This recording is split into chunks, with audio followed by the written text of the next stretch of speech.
All right, all right. Welcome back. I am Luke. This is Luke at the Roost. It's the radio show where we take callers and give them real life advice. If you'd like to call in, our number is 208-439-5853. That's 208-439-LUKE. And today is Friday, February 13th. Here in Animas, it's very windy. It gets nice and windy out here, so you might hear some noise in the background of our publication. Not much I can do about that. You're going to have to deal with it. I do. So hopefully the wind dies down and we can have a good show today. Already, we can see that the phones are lighting up. And let's get our first caller on the line. Donnie. Donnie, welcome to the show. Happy Friday the 13th. How are you? Hey, Luke. Yeah, happy Friday the 13th to you too. Look, I got to tell you something that happened today at the Chevron that's got me all twisted up. I ran into my ex-wife's sister. Haven't seen her in probably 15 years, and she just stared at me like she'd seen a ghost, then turned around and walked right back out without getting her gas. What'd you do? What'd you do to her sister? Whoa-ho, not my sister, my ex-wife's sister. Her name's Carol, and I didn't do anything to her, that's the thing. But she knows stuff, you know? She knows about why me and Diane split up back in the day. All the messy details that I thought stayed buried in Tucson when I moved out here to Yuma. Oh, yeah? What kind of details does she have over you? What did she learn that she shouldn't know? Well, back when Diane and I were married, I had an affair with a woman I worked with at the plant in Tucson. It went on for about 8 months, and Carol found out before Diane did. She actually caught us together at this bar over on Grant Road. She's the one who told Diane, which is what ended the whole marriage. Well, actually, that's not quite true. You're the one that ended the whole marriage by cheating on your wife with another woman. So I don't think you can blame the sister for that one. And it kind of makes sense that she didn't want to see you at the gas station. Yeah, you're right. I'm not trying to blame Carol for what I did. That's on me. The affair, the lying. All of it. All right, then. Why is this a strange situation for you to have dealt with today? That's the response you should expect from your ex-wife's sister that caught you cheating on her sister. Because it's been 15 years, Luke, and the way she looked at me wasn't just angry. It was like she was scared or shocked to see me. And here's the real thing that's eating at me. My current girlfriend doesn't know any of this. I never told her about the affair, just said the marriage didn't work out. Oh, yeah, well, you sound like a real piece of work. You're a real winner over there, Donnie? Well, it's Friday the 13th. She saw you. You don't know what happened between her and her sister. Maybe there's resentment there because she's being blamed for breaking up the marriage that you so hastily ruined yourself. So... she might have a good reason to not want to see you. You're not wrong about that. I never thought about it from that angle, that maybe Diane blamed Carol for being the messenger instead of blaming me for actually doing it. That would eat at someone for 15 years. Yeah, well, that's the kind of thing that happens, sir, when you mess with people's lives in that way. Especially family. So, you could have caused a rift between these siblings that you didn't intend to, as well as your own marriage, and you deserve to be looked at like a monster. That's what I say. So, good for you. Yeah, I hear you. I deserve that. But Luke, the thing is, what do I do now? Do I tell my girlfriend before Carol potentially says something? No, why would you do that? Why would Carol track down your new girlfriend just to tell her that you cheated on her sister 15 years ago? That would be pretty crazy. No, you leave it alone and pretend, just move on. Life as usual. That's what I was thinking too, but I don't know. Carol had my number back then, and Tucson's not that big. What if she knows Shelley somehow? Shelley works at the credit union downtown, and Carol used to work in banking too. It's just got me paranoid, Yeah, Tucson's big enough. There's plenty of banking institutions in a 15-year gap. You are being paranoid. Stop worrying about it. Go about your life. And if it comes up and it ruins your new relationship, then deal with it then. And, take accountability for your own part in all of this. You're right. You're right. I'm spiraling over nothing. It was just a weird moment at a gas station. I need to let it go and stop creating problems that don't exist yet. Yes, you do. Let it go and stop creating problems. Thanks for the call, Donnie. Stop being a dick and grow up. That's what I have to say to you. Next on the line, we have Jasmine. Jasmine, what do you think about Donnie's situation? You think he was in the right in any part of that? Oh man. No, but seriously, Luke. I think Donnie's just scared. I get it though. When you've done something that bad, you're always waiting for the other shoe to drop. But here's the thing. He ended one relationship with a lie, and now he wants to start another one with a lie. Have you ever started a relationship with a lie? Well, yeah. I mean, not like Donnie's lie, but David and I, when we first got together after Danny, I didn't tell him for like 6 months that I was still talking to Danny about the kids' schedules. Not hiding it exactly, but not bringing it up either. David would have understood. But I was worried he'd think I was still hung up on my ex or something. Yeah, well, you got kids. You got to make accommodations for them. That makes perfect sense. What are you calling in for tonight? So I actually wanted to give you an update from last time I called. Remember I told you about the Bronco situation? Oh, yeah, the white one. Sleeping in the guest room, all that? Well, Valentine's Day is in like a week and a half. And David actually came to me yesterday and said he wants to take me to see the SpaceX launch on the 13th. Well, that's pretty cool. Where's the SpaceX launch? Today is the 13th. Oh shit, is it? I've been losing track of days at the bakery. No, but seriously, I mean the one they're doing live coverage of. The astronauts going to the International Space Station. David knows I watch every single launch, and he said we could drive out to this spot he knows where we can see it better on a screen at this bar that does viewing parties. He's never offered to do anything like that before. Well, that's awesome. I hope you have a great time watching the SpaceX satellites launch. I've actually never seen that. I see pictures of it after the fact, but I've never caught one. I've seen the actual satellites, the trail of Starlink satellites going across the sky like Santa's sleigh, but I haven't seen a launch. Oh man, you need to watch one live, Luke. It's incredible. I get chills every single time, especially when the boosters land back. It's like something out of a science fiction movie. Well, it sounds like you're going out into the wilderness to have yourself a science friction movie. Ah. Oh, Jesus, Luke. Yeah, well, here's the thing though. I don't know if he's doing this because he actually wants to, or because he feels like he has to, Like, is this a genuine olive branch, or is he just trying to fix things before Valentine's Day because he's supposed to? Does it really matter? Do you care? As long as you get to go out and have some one-on-one time with the dude, and what's the difference? I mean, yeah, you're right. I guess I'm just scared it's going to be awkward, We haven't really talked about the whole Bronco thing since it happened. Yeah, you said you were going to leave him for your Ford Bronco, and now you're worried that his olive branch isn't, what's the word I'm looking for, authentic enough for you? Come on. Okay, you're right. That's fair. I'm being ridiculous. No, but seriously though, what if we get out there and we just sit in silence the whole time? We've barely said 2 words to each other in weeks that weren't about the bakery or whose turn it is to take out the trash. Well, sitting out in the wilderness watching a monumental event like that in silence is not so bad. So I would say, if you don't have anything to say, don't say anything. Just enjoy the moment and keep it as a fond memory. You know what? You're right. I'm overthinking this. Maybe that's what we need. Just to be together without forcing conversation. Without all the guilt hanging over us. Now, if it were up to you, if you could control the situation, what would you talk about during the SpaceX launch? Oh man, I don't know. I guess I'd want to talk about, like, where we go from here, Not in some heavy, we need to talk about our relationship way, but just... So nothing. So you got nothing to say. So you're afraid it's going to be awkward because you don't know what to say because you got nothing to say. How's the Bronco? The Bronco's good. Real good, actually. Got the carburetor tuned last weekend. Runs smooth now. All right, then. Why don't you tell him about your Bronco? I'm sure he'll be excited to hear about all the new news there. Dennis, welcome to the show. Happy Friday the 13th. What can we help you with? Oh man, yeah, happy Friday the 13th is right.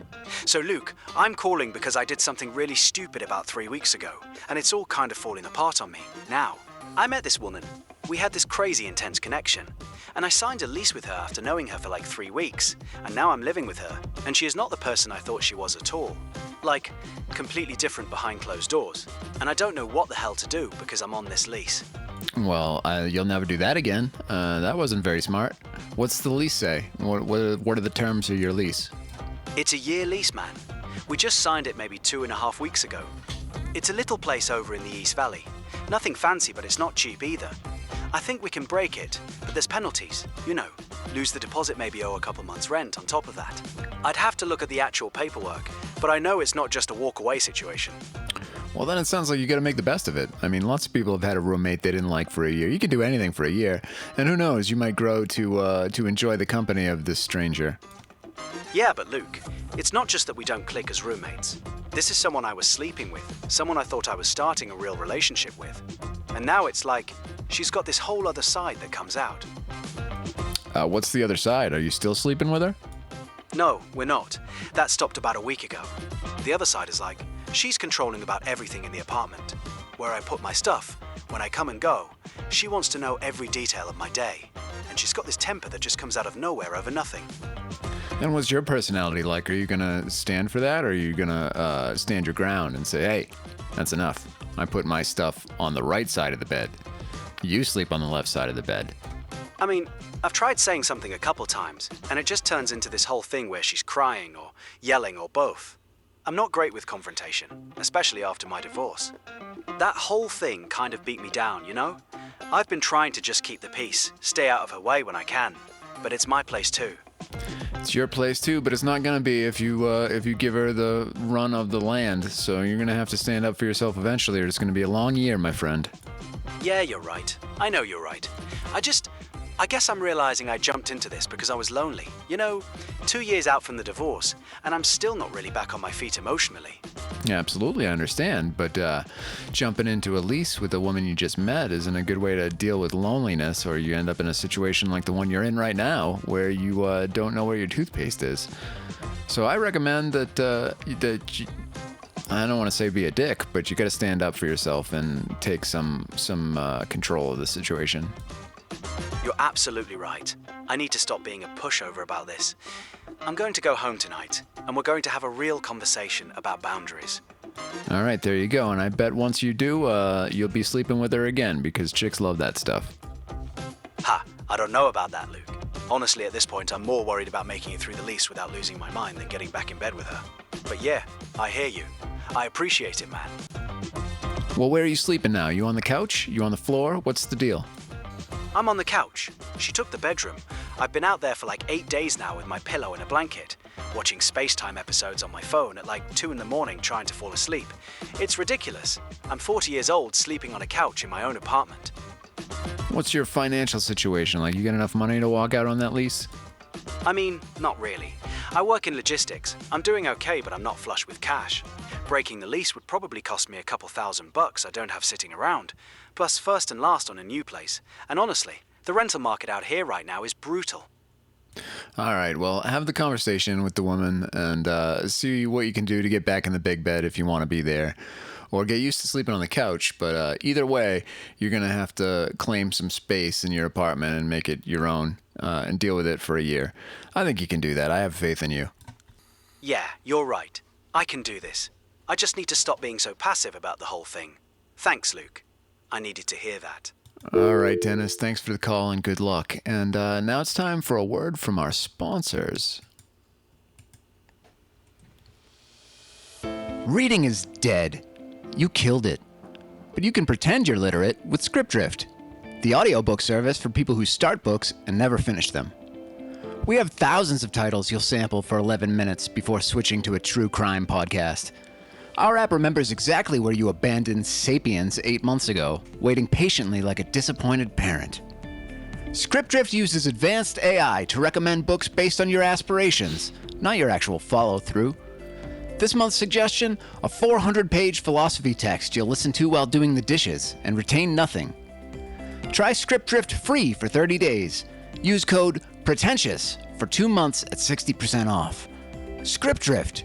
Your Goodreads profile is a lie.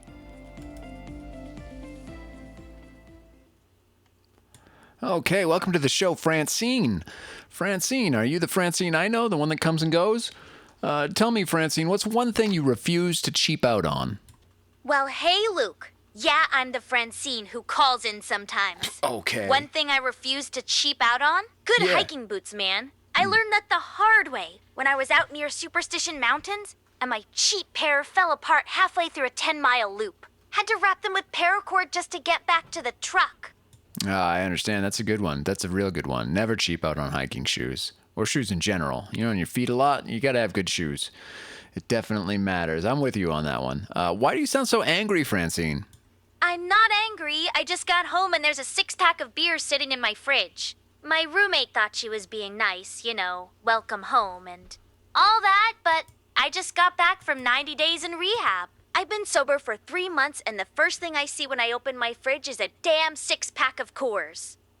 All right, well, that shouldn't be a problem, right? Because it's Coors, and that's pretty gross, so it shouldn't be too tempting for you. But congratulations on your 3 months of sobriety. What is your plan? What are you going to do with these beers? Yeah, it's not exactly top shelf. I already texted her to come get them out of here. She felt terrible.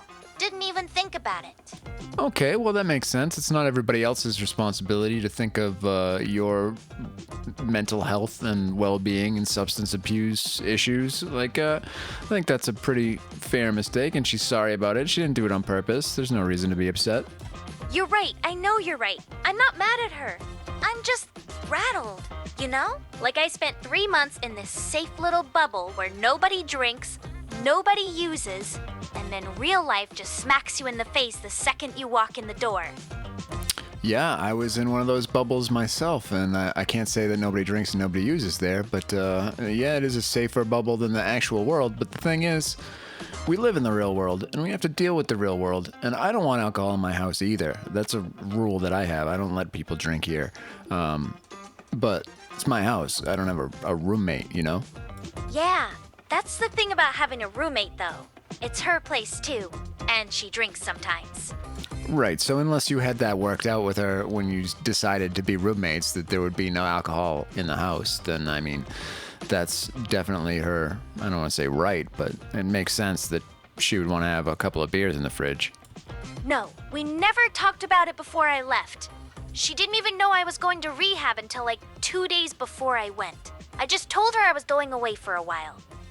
All right, well, you know, what are you doing now that you're out of the rehab? Are you going to meetings? You taking care of yourself? What's your plan?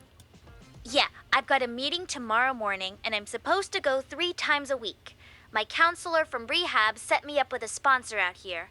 I'm meeting her on Sunday, and I'm getting back to work next week. I plan weddings, so Valentine's Day is about to be insane. Well, Valentine's Day is tomorrow, so you best get planning. Oh no, I mean like the weddings around Valentine's Day. People book them months out. I've got 3 this weekend alone that my coworker covered while I was gone. But next weekend I'm back on.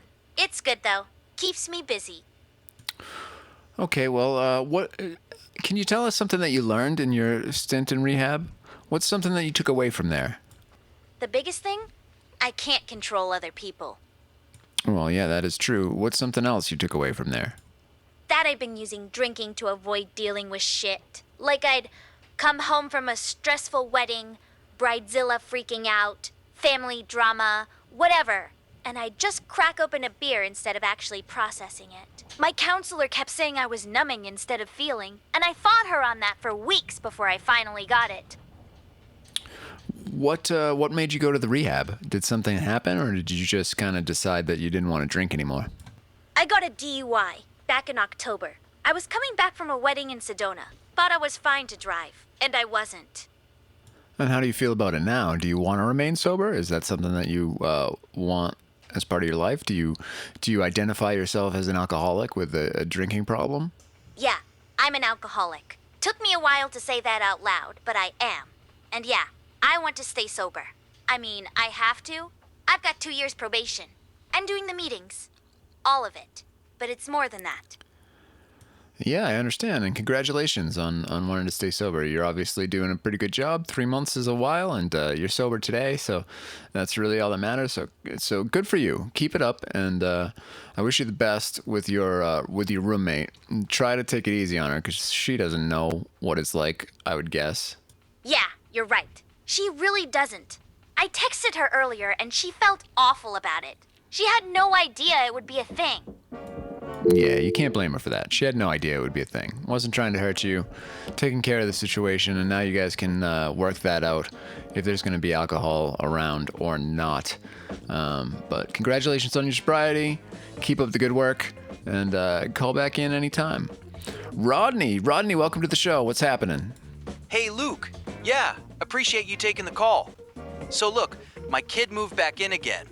Third time now, and my wife Diane is ready to lose her mind. How old's the kid, and why is he or she moving back in for the third time? She's 26, and honestly, it's the same story every time. Loses a job, has some falling out with whoever she's living with, runs out of money. And you just say yes? What's your plan to get her on her feet or keep her on her feet? Well, that's the thing. I don't have a plan. I mean, Diane and I are separated right now. We're still talking, but she's at her sister's place. And she's telling me if I let our daughter stay this time, she's going to come over and change the locks herself. I keep thinking, maybe this time will be different. You know? But I heard that caller Dennis earlier, and honestly, I thought you were pretty rough on him. Well, I'm a pretty rough guy. I don't know what you want me to tell you. I'm not here to coddle people. No, I get that. I just mean, look, I read a lot of poker books, right? Yeah, okay, you read some poker books. Yeah, and there's this concept about knowing when you're beat, when to fold. I remember. And I keep putting money in this pot with my daughter thinking the next card's gonna save me, but it never does. Yeah, I think it goes like you gotta know when to what is it? You gotta know when to hold them. Know when to fold them, yeah. And I keep not folding. Diane sees it clear as day. Says I'm enabling her, that our daughter's never going to stand on her own 2 feet if I keep catching her. But she's my kid, Luke. What am I supposed to do? Just let her be homeless? Well, if you make it too easy for her to come stay with you, maybe, yeah, you should let her be homeless for a little while. I mean, you don't want her to get hurt or end up in a situation that's dangerous, but also you can't support a 26-year-old for the rest of her life, and she needs to learn how to take care of herself in the world without relying on whatever person that she meets that she can move in with immediately. You're right. I know you're right. It's just hard to actually do it, Every time she calls, I can hear it in her voice. She's scared. She's desperate. What'd she do? What does she do for a profession? Well, she had that job at the call center for a while. She was actually pretty good at it. But she quit because her supervisor was, quote, toxic. Before that, she was doing some kind of online thing, selling stuff on Etsy or whatever. Nothing ever sticks. So she's not working at all. She's just living on your couch, eating your food, and ruining your relationship. That's exactly what Diane says. And yeah, she's not working right now. Says she's looking, but I don't see a whole lot of effort there. And Diane won't even come over anymore because of it. That's why we're separated. She told me flat out, it's me or her, Rodney. Okay, well, here's what I say. I say give the daughter a timeline. 2 weeks seems reasonable to me. You say you're going to work. You're going to get yourself a job. You got 2 weeks to do it. And if you're not working and paying rent and supporting yourself here, then you got to leave. And I don't care where you go, but you can't stay here for free. You're 26 years old. 2 weeks. Yeah, I could do that. All right, good. So you do that. You tell the wife that that's the situation. You make sure everybody's on the same page. That's reasonable. That's helping somebody out. And if your daughter's not good at writing a resume or needs a ride to get a job or something like that, you can help her out in those ways. But make sure she's doing the work and that she's moving into a direction where she can support herself. Otherwise, she's just gonna have you do it. You're right. I'll tell Diane tonight. Let her know there's a deadline. Maybe that'll get her to at least come back to the house. All right, sir. Good luck with you and Diane. Let's see. Who else we got? Rita, welcome to the show. What are you calling in for tonight? Oh man, Luke, I really screwed up. So, I've been seeing my ex again. We've been meeting up at this motel in Deming every Thursday for the past 3 months. My husband found out something's going on because the mileage on our car doesn't add up. Okay, there's a couple things there. Your husband's looking at the mileage on your car to notice that you've been driving to Deming. Also, you're going to a hotel in Deming. And thirdly, why are you cheating on your husband with your ex? Yeah, I know how it sounds. We share the truck, so he noticed when he filled it up last week. Just saw the miles didn't match where I said I'd been. Well, that sounds pretty crazy because nobody looks at the mileage that closely. Well, he does now, I guess. He's always been kind of detail-oriented, keeps track of the gas receipts for taxes since he's a contractor. But honestly, I think I got sloppy. Told him I was going to Las Cruces to see my sister a couple times, when I was really going the other direction, to Deming. The math just didn't work out. Yeah, no, I don't think that's the problem. I think the problem is you've been acting shady lately. He noticed, and he's been extra cautious of what you've been doing, trying to catch you in the act. What else have you been doing lately? You're probably right. I mean, I've been distant, I know that. Coming home late on Thursdays, saying I picked up extra shifts at the bar, but then the money doesn't really show it. And I've been on my phone a lot more, like stepping outside to text. Okay, what's up with the ex? Which one of these people do you want to be with? That's the thing, Luke. I don't know. My ex, we were together for 4 years before I met my husband. It ended messy, but when we ran into each other at a wedding back in November, it all just came rushing back. And how many times have you met up with him at this hotel in Deming? Every Thursday for 3 months, Jesus. so 12 times, I guess. Sometimes 13 if there were 5 Thursdays in a month. All right, so this is a serious thing. I think you need to have a conversation with your husband because something's going on with you, and that's not fair to him. You're right, but I'm terrified. We've been married 2 years. We just bought the house together last spring. His whole family's here. My job's here. You're terrified? You met up with another dude 13 times and you're terrified? Stop it. Grow up. Okay, yeah, that's fair. I made the choice to do this. I guess what I'm really terrified of is that I don't know what I want to say to him. Because I don't know what I actually want. Well, you're going to have to tell him the truth, that you've been meeting up with somebody on the side. You don't have to tell him it was 13 times. Jesus Christ. Just tell him, hey, something's going on. I don't feel the same about you, even though we just got married a couple of years ago and we just bought a house together and I never mentioned it to you before. But I'm confused about what I want in my life, and come to an agreement with him. Let him know what's up. Or maybe propose an open marriage or something like that. Whatever it is, it's not fair to that man to be working to support you and your family while you're out banging some dude in Deming. You're absolutely right. I've been selfish as hell. He deserves to know what's going on. And honestly, I think I've known for a while that I need to tell him. So you're going to tell him tomorrow on Valentine's Day? Oh God, no. Valentine's Day's next week. Nope. I was thinking maybe this weekend, before it gets to that. I can't sit through some romantic dinner knowing what I've been doing. Valentine's Day is tomorrow. Wait, what? No, it's... Oh shit, you're right. Yeah, I know. I usually am. Yeah, I know you do. Okay, so Valentine's Day is tomorrow. That makes this so much worse. He probably has something planned, and I'm going to have to ruin it. Well, maybe you should tell him tonight before he wastes his time and money on you. You're right. I should tell him tonight. I can't let him wake up tomorrow thinking everything's fine and spend money on flowers or dinner or whatever he's got planned. That would be cruel. All right, Rita, you know what you've got to do. You're going to have a conversation with the husband and maybe the ex-husband too. Are you using protection when you meet up with the ex? Yeah, we are. I mean, at least I'm not bringing that kind of risk home to him on top of everything else. But Jesus, Luke, hearing you ask that just makes it even more real how messed up this whole thing is. Yeah, it's pretty messed up. It's definitely messed up. And you're definitely a monster for doing it and continuing to do it. So you're going to have to stop that. I know. I know I am. I've been lying to myself saying it would just stop on its own, but it hasn't. I have to end it with my ex. Like, completely end it. No more Thursdays in Deming. No more Thursdays in Deming. That should be the name of this episode. No more Thursdays in Deming. Well, good luck to your husband. I don't know what to say to you. You're gonna have to get yourself together there, Rita. Leroy, welcome to the show. What have you got to say? What do you think about Rita's conversation there, Leroy? Oh man. Luke, that was rough to listen to. I mean, I've been married 43 years, and I can't imagine doing that to my wife.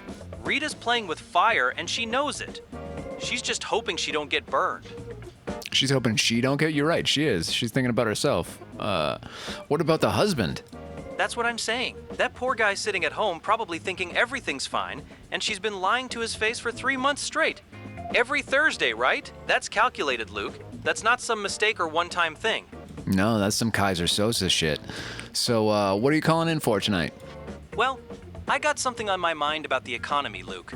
I'm sitting here in my truck, and I just got done looking at my retirement account, and I'm telling you, I'm worried. I've been working Union Electrical for 40 years, done everything right, saved my money, and now I'm watching everything get squeezed. Prices are up, my savings ain't growing like they should, and I'm supposed to retire in 2 years. Well, you can't really time the markets, but I wouldn't worry just yet. You know, the markets are in a pullback. People are reeling from Trump doing what he does and talking about Greenland and starting wars with everybody and ICE in America and tariffs and all that. But the stock market has pretty much always gone back up. It's always at record highs. So you've got 2 more years to go. I would expect there will probably be a large bounce in the next 2 years. Yeah, I hear you on that, and maybe you're right about the bounce. But Luke, it ain't just the retirement account. It's everything around here. I'm seeing guys I worked with for decades, good electricians, can't find steady work right now. Jobs are drying up. And when I go to the grocery store with my wife, we're spending $50, $60 more every trip than we were 2 years ago. Yeah, that's unfortunate. I think a lot of people are in that situation. But one thing you've got going for you is you're in a skilled trade like an electrician. So it's not like AI is going to come take the electrical work away from you. There should always be jobs for electricians going forward. I wouldn't worry too much about that. Whatever's happening now is probably a knee-jerk reaction to AI entering the marketplace. Well, that's true. I got the skills, but here's the thing. I'm 68, Luke. I ain't looking for work. I'm trying to get out of work. These are younger guys, 40s and 50s, who still got families to feed. And what worries me is I'm seeing the same signs I saw back in 08, before everything went to hell. People getting nervous, tightening up, construction projects getting delayed or canceled. Yeah, well, 08 was the subprime mortgage crisis and the housing market crash, and those were significant events, but they didn't last for very long, if you remember right. I mean, we're well ahead of pretty much every number that we were at in 08, so there's probably room for a large bounce, and I think everything will stabilize. I hope you're right, Luke. I really do. But I'll tell you what's got me up tonight. My nephew called me yesterday. He's 32, got 2 little kids, and he asked if he could borrow $5,000 because he's 3 months behind on his mortgage. Well, that is unfortunate. Do you have the $5,000 to lend him? And does he have a mortgage that he can afford? Those are 2 very important questions. I got it, but that's money I was keeping liquid in case something happens with me or the house. And his mortgage, he bought that place 4 years ago when rates were low, but now his property taxes went up, insurance damn near doubled, and his hours got cut at the plant. He can't afford it if things were normal, but nothing's normal right now, Luke. That is unfortunate, and you can lend him that money. It might get him through for a little while, but it's not going to solve the problem. He might have to get rid of that house and move somewhere more affordable. That's what I told him, and he about broke down on the phone.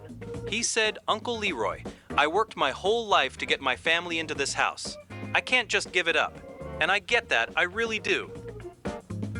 Yeah, I get it too, but also you can't pay for his mortgage in the long term. And if you give him the $5,000 now, that'll get him through for, I mean, that's just going to pay his back rent, his back mortgage. So he's going to have to maybe talk to the mortgage company and get some kind of forbearance. Is that the word? When they give you a little bit of break?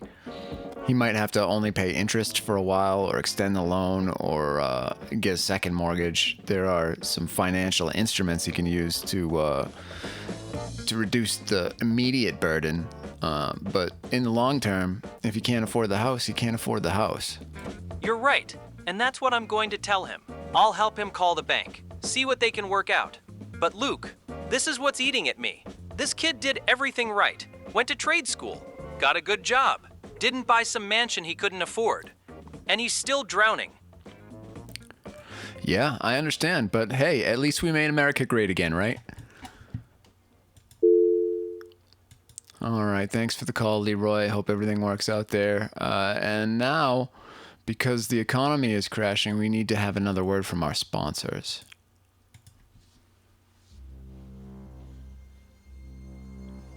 Ladies and gentlemen, this episode of the radio show is brought to you by Mediocre CPAP.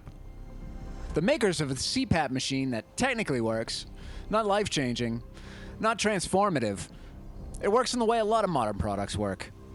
If you've never used a CPAP, here's the pitch. You strap on a face mask and let a small plastic appliance try to keep you alive at night. It's romantic. It's like sleeping next to a tiny leaf blower. Mediocre is fine. And that's not an insult, that's honest. It's the device that turns I sleep like garbage into I kind of slept like garbage. Half the night it's like psst, psst, because the seal isn't perfect. And now you're doing arts and crafts at 2 a.m, trying to tighten straps like you're securing cargo. Then the humidifier runs out and the machine starts blowing desert air directly into your skull. Great. Love waking up with a throat that feels like it's been sanded with a belt sander. And yes, there's an app. Of course there's an app. It gives you a sleep score like this is a game show. But here's what I'll say. When it's dialed in, when it's not leaking, squealing, or drying you out, it does help. It's not a miracle. It's a plastic compromise that keeps you from waking up feeling like you got punched by your own biology. Use code BREATHE for 15% off. Mediocre CPAP. Not perfect. Not elegant. Just trying. Okay, thanks to Mediocre CPAP. We appreciate your support. Next up on the show, we have Amber. Amber, happy Friday the 13th. Thanks for calling in. What would you like to talk about? Hey, Luke. Yeah, happy Friday the 13th to you, too. So, I wanted to get your take on something. I was talking with this customer at the thrift store today. Older guy. And he was going on about how there's no good TV anymore. Everything's garbage. The golden age is over. I don't think that's true at all. I mean, a lot of people say the golden age of TV was Mad Men, when AMC was very popular, and then there was Breaking Bad and them. But there's a lot of good shows out right now. What are you watching? Well, that's exactly what I told him. I said, look, we're getting stuff now that's actually making people think. I've been watching Severance. I don't know if you've seen it, but it's about people who split their work memories from their home memories, and it gets into all this stuff about consciousness and identity. Reminds me of some of the quantum mechanics stuff I read about. You know, how observation changes reality? Well, observation doesn't change reality. Observation, my understanding is observation sets reality. So before something's observed, things are in a state of what's called superposition, where they're all options at the same time. And it's the observation that makes the universe decide which one of those things to record, basically. Oh man, you're right. That's a better way to put it. See, that's what I love about this stuff. The observer effect. Schrodinger's cat. All that. Until you look in the box, the cat's both alive and dead at the same time. It's the looking that forces it to be one or the other. Maybe that could be the case. It could also be that that all options are true, and when you look, the universe splits into multiple timelines where in each timeline a different option was chosen. Holy shit. The many worlds interpretation, yeah, I've read about that. So right now there's a version of me that didn't call in tonight. Right. And a version of you that's talking to somebody else. Every choice we make, the universe just branches off into all these different realities. Right, and that makes me wonder, as like Schrodinger's cat is an example of, he was making fun of the whole idea of superposition, but was it us studying the superposition that actually made that be the case? Do you think that that quantum mechanics worked at all until we started studying quantum mechanics, or was our looking into it what actually created it? Whoa. Okay. That's a hell of a question. So you're saying maybe quantum mechanics didn't even exist as a thing until we started poking around at that level? Like, the universe wasn't operating that way until we forced it to by observing it. Well, yeah, like AI didn't exist until we started poking around at AI. Somebody had that idea, then we started looking into it, and now it's a thing. Or the internet didn't exist until we started thinking about a network of computers. Lots of things didn't exist, especially in the sciences, until we kind of decided to point our attention in that direction. I see what you're getting at, but I think there's a difference, though. AI and the internet, those are things we built, right? I don't know, are they? Well, okay. Now you're messing with my head a little bit. I mean, we wrote the code, we built the servers, we created the algorithms, but quantum mechanics, that's supposed to be how particles have always behaved, even before we knew about it. Like, electrons were doing their thing long before we had particle accelerators at CERN. Sure, but did quarks exist before we learned how to see them? Okay, but that's like saying mountains didn't exist before we had eyes to see them. The quarks were there, we just didn't know what we were looking at yet. We discovered them, we didn't invent them. Maybe, but if they've never been observed, did they exist yet? Or were they in a state of existing and not existing until we looked? Oh man, now you're turning the whole thing back on itself. So you're saying maybe quarks themselves were in superposition, existing and not existing, until we built the equipment to observe them? That gets really weird really fast. Because then what about all the stuff we haven't discovered yet? Exactly. Yeah, are we creating it as we look? Like a lot of scientific discoveries have come from science fiction. So somebody had a wild idea and wrote it down. It was not something that existed. And then we started to think, well, what if that could exist? And we put our effort into making it exist. Yeah, but there's still a difference between making a communicator from Star Trek into a cell phone, that's engineering something we imagined, versus discovering that atoms are mostly empty space. We didn't imagine atoms into being empty. They just are that way. Or are you saying maybe they weren't empty until we looked? I'm saying if you believe in quantum mechanics and superposition, there's a good possibility they weren't empty until we looked. Okay, so then, holy shit.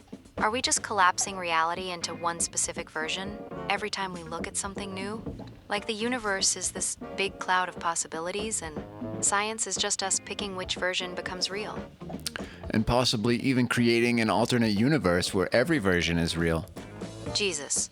So every time CERN fires up the collider and discovers a new particle, we're not just finding it, we're splitting off into one universe where it exists this way, and maybe there's another branch where it exists completely different. Or not at all? That would explain why some of this quantum stuff feels so damn slippery. Yeah, and it's not just the quantum stuff. I mean, all of Einstein's thought experiments and relativity, until he had those experiments and thought it in his mind and made the assertion that, this is a theory of the way things work, that's not how things worked. And once he had that theory and people ran the experiments against the theory that he had, did he actually create reality by having those thought experiments? Okay, but Einstein's relativity was describing how things already worked. Like, Mercury's orbit was already wonky before Einstein explained why. The math he came up with just matched what was already happening. He didn't make time dilation real by thinking about it. He just figured out it was already there, right? Well, Isaac Newton's math worked too. And the why was a completely different explanation. So Einstein just came out with a different why. Or let's say not Einstein. Let's go with Stephen Hawking. He really believed that black holes emitted radiation, right? That matter could not be destroyed in a black hole, but it had to go somewhere. So by having that assertion and then running experiments against it, he found that black holes actually do emit Hawking radiation. So was it his theory and line of questioning that caused the universe to behave in that way? Or did the universe always behave in that way and he just found it? Well, here's the thing, though. We still haven't actually detected Hawking radiation. It's still theoretical. I don't think that's true. I'm pretty sure we have detected Hawking radiation. No, I'm pretty sure we haven't. It's way too faint to detect from actual black holes. The radiation would be completely drowned out by all the other stuff in space. You are correct. I'm wrong here. We have not actually confirmed Hawking radiation. I thought that we had. We haven't detected it because it's incredibly weak. It's weaker than the cosmic background radiation. Right, exactly. So that's actually a perfect example of what I'm getting at. Hawking predicted it mathematically, but we can't confirm it's real yet, which kind of argues against the idea that his theory, the reality, you know? If thinking it made it real, we'd be able to see it. I don't know if that's true. If thinking it made it real, it could still be real and we can't see it. There's lots of things we can't see. You can't see an X-ray. Okay, fair point. But I mean, we can detect X-rays even if we can't see them with our eyes. The difference here is Hawking radiation might not even exist. Or it might, we just don't know yet. Well, I mean, lab experiments have created synthetic black holes. And from those, we can observe the radiation that behaves in a similar mathematical way to what Hawking had discovered, theorized, proposed. Yeah, but those aren't real black holes, though. They're acoustic black holes, or optical analogs. Right, like sound waves in fluid that behave mathematically similar. That's not the same as proving actual black holes emit actual radiation. It's a model that fits the math, but that doesn't mean the universe is actually doing it that way out there in space. Okay, what were we originally talking about? You're right about the Hawking radiation, and I learned some today. I thought that was a proven thing. Yeah, I mean, I learned something too. I didn't know about those lab experiments with the synthetic black holes. That's actually pretty cool. But yeah, my whole point was just that we can think up all kinds of elegant mathematics, and it doesn't necessarily mean reality works that way until we can actually test it. Like, CERN's doing the real work, smashing particles together and seeing what actually happens, not just what the equations say should happen. Right, but what they're looking for is what they already expect is happening, what they want to happen. And if it goes back to like the Schrodinger's cat thing, is that actually what is making it happen? Oh man, now you're getting into the measurement problem. I mean, yeah, there's something weird going on with observation and quantum mechanics, but I don't think physicists at CERN are literally creating particles just by expecting them. Well, just because you don't think it doesn't mean that's not true. I mean, the Higgs boson, we kind of theoretically thought that might be possible and started looking in that direction and finally found it. Now, was it our measurement that caused it to exist? Okay, but the Higgs field was supposed to be there since the Big Bang, right? We didn't create it by looking for it. We just finally built a machine powerful enough to detect it. I mean, if observation created reality like that, then before we invented telescopes, did Jupiter not exist? I don't know. That doesn't make sense. The universe was doing its thing for billions of years before anybody was around to think about it. Sure, it doesn't make sense. That's what makes quantum mechanics so freaky and weird. Yeah, but there's a difference between quantum weirdness at the particle level and saying we're creating the entire universe by observing it. I mean, the double-slit experiment shows particles behave differently when measured, sure. But that's not the same as saying the Higgs boson popped into existence in 2012 because we finally looked for it. Well, what do you mean? It sounds to me like it could be saying exactly that. Well, okay, but then how do you explain fossils? Or light from stars that's been traveling for millions of years before humans even existed? Oh, I don't understand. I explained fossils by they're there. We can pick them up and see that there are fossils there that prove that there was entities walking on the earth a long time ago. Right, exactly. So those dinosaurs existed before any human was around to observe them or think about them. Which means reality doesn't depend on us measuring it or expecting it to be there. The Higgs field is the same way. It was doing its job giving particles mass for billions of years. We just finally got the tools to detect the evidence of it. Well, that makes a couple different assumptions. One of them is that there weren't humans around back then to think about the dinosaurs. We haven't found evidence of that, but that doesn't mean that there weren't humans. And also, it assumes that humans are the only ones that can observe reality. Other dinosaurs can observe reality.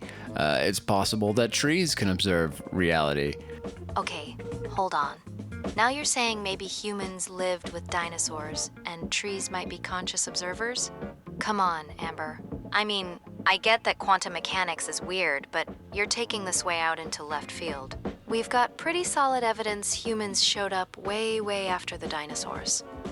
We've got solid evidence that humans were here after the dinosaurs. That doesn't mean we have evidence that humans were not here before that evidence was found. But Amber, I'm not we've Amber. got a continuous fossil record. We can trace human evolution back through earlier hominids, primates, mammals, the whole tree of life. There's no gap where humans just appear out of nowhere 65 million years ago and then disappear until recently. The rock layers don't lie. If humans were walking around with T-Rexes, we'd find human fossils in Cretaceous deposits. And we don't. Well, I don't know that we just haven't yet. So you're saying the entire field of paleontology? Thousands of scientists digging all over the world for over a century. They've all just missed human remains in dinosaur-era rock? That's a pretty big conspiracy or oversight, don't you think? I mean, at some point you gotta go with the evidence we actually have, not what we haven't found yet. Well, sure, at some point, but at this point, when we're talking about quantum mechanics and it is observation of reality, what is actually creating reality, I don't think it's out of the realm of possibility that there were humans here with or before the dinosaurs that we either haven't found or that were the evidence of them has been destroyed, or they were living in the trees. Who knows? Amber, Stop calling me I gotta Amber. be honest with you. We started this call talking about which TV shows will still be around in 20 years, and now you're arguing that humans might have been living in trees during the Cretaceous period. I'm losing the thread here. What does any of this have to do with whether people will still be watching The Simpsons in 2045? Hey, you're the one that linked television to quantum mechanics. Fair point. I did bring up the quantum mechanics angle. But there's a difference between saying reality exists whether we're watching TV or not, and maybe humans rode dinosaurs, but we haven't found the evidence yet. One's a philosophical point about observation. The other's just... Hey, we read articles every year about how we're learning about older and older humans and finding evidence of human settlement long before we had before. So I would not be surprised to learn that humans have been here way longer than we know, and maybe way longer than even the rocks, you know? Okay, but those articles are pushing human history back by thousands of years. Maybe tens of thousands, not millions. We're talking about finding older settlements in the Americas or discovering Homo sapiens left Africa earlier than we thought. That's not the same ballpark as saying humans were around 65 million years ago with the dinosaurs. No, but we still find new dinosaurs and new fishes and fossils of all sorts of new organisms that we had never discovered before. So there's no reason to think we wouldn't someday find evidence of humanoids 65 million years ago. Amber, we find new of dinosaurs, sure, but we find them in the right rock layers, the ones that are 65 to 230 million years old. We've never found a mammal fossil that doesn't belong in its time period. The geological column is consistent across the entire planet. Okay, well, maybe you're right. Well, I appreciate you saying that. Look, I didn't mean to turn this into a geology lecture. You called about TV shows that'll last, and somehow we ended up debating the fossil record. But here's the thing, Amber. Stop calling me clearly Amber. like thinking about big questions, whether it's particle physics at CERN or how old humanity really is. All right, why you keep calling me Amber? Amber is your name. My name's Luke. Stop calling me Amber. Oh, Jesus, Luke. I'm sorry. I don't know why I did that. Must have had my wires crossed there for a second. You're right, you're Luke, you're the host. My bad. That's right. And if I say that humans walked the Earth 65 million years ago with the dinosaurs and their image of the dinosaurs in their mind's eye, or what actually created the dinosaur kingdom, then I'm correct. Wait, hold on. Are you saying humans existed 65 million years ago and imagined dinosaurs into existence? Like our thoughts created them? Just like our thoughts created you, Amber. Okay, Luke. Now you're messing with me. You're saying I'm not real? That Yup. you thought me into existence? Yup. Look, I called your show to talk about TV shows that'll still be around in 20 years. And now you're telling me I'm some kind of figment of your imagination. All right, Amber. What shows will be around in 20 years, you think? Well, I think The Simpsons will still be limping along somehow. That thing's been on since I was in my 20s and it just won't die. And maybe something like 60 Minutes, you know? Those news magazine shows that just keep going because they're cheap to make and people trust them. But honestly, Luke, I think most of what we're watching now won't make it. You know what I think will make it? What's that? Luke at the Roost. Oh, you're talking about your own show. Well, hell, Luke, I'd listen to that. All right, thanks for calling in, Amber. And you are not a real organism. You are a figment of my imagination that I created in my RV in the desert to have deep discussions about the history of humanity. Well, that's a hell of a way to end a call, Luke. So I'm just some voice you conjured up out in your RV? Categorically. Okay, Luke. Now you're messing with me. You're saying I'm not real. That you thought me into existence? That's correct. And if you'd like to see how, you can look at lukeattheroost.com/howitworks. Well, I'll be damned. So this whole time I've been talking to a guy who made me up in his head. That's That's quantum mechanics for you. And that's the end of our show. Donk.